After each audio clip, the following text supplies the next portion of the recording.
fakin soi moyang u kan rem na la lo piang hi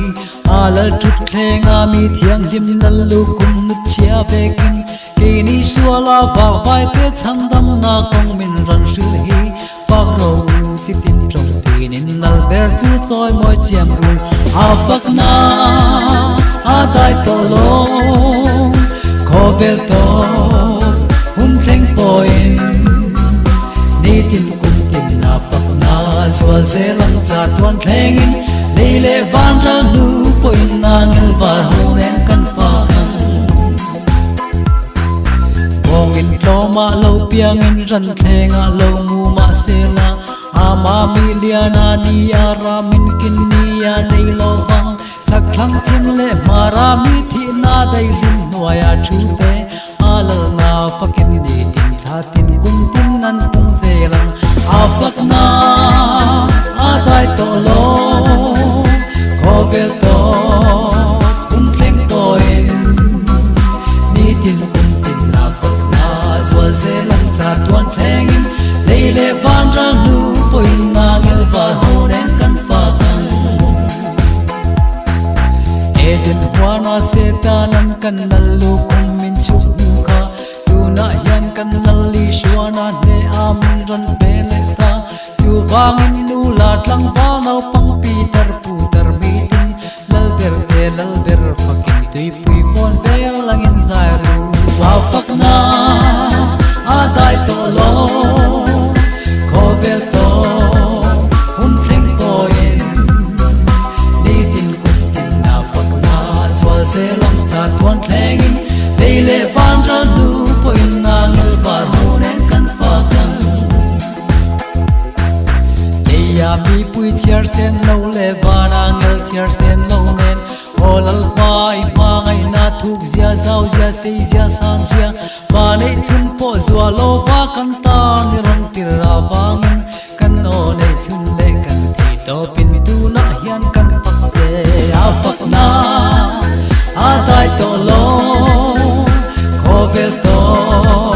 hun thleng poin ni tin kum tin na pak na zwa se lang cha tuan thlengin leile van ra nu poin na ngel va honen kan fa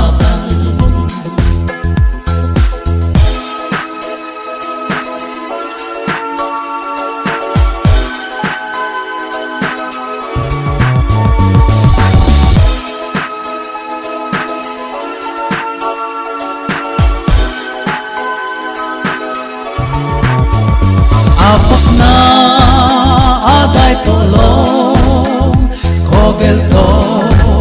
hun thleng poin ni tin kum tin na pak na swal se lang cha tuan thlengin leile van ra nu poin na ngel var honen kan fa kan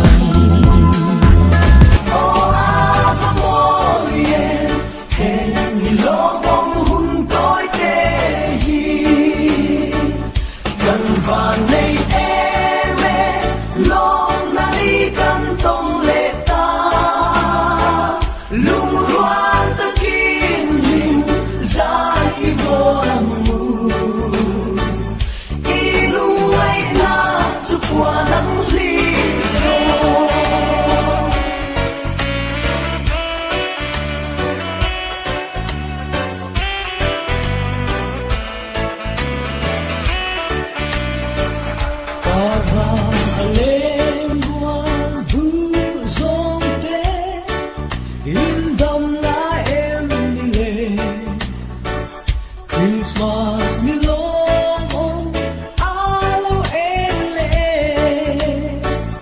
chung patian in dam ten min ven con zelo se dan the kilo kan in to le mazo living zion chamut bang tha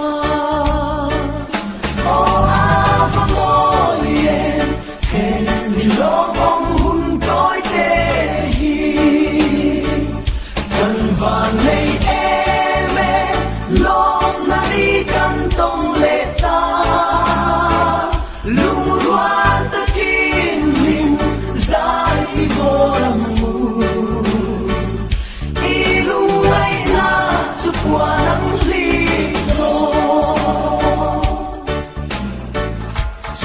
Qua nửa lễ nghi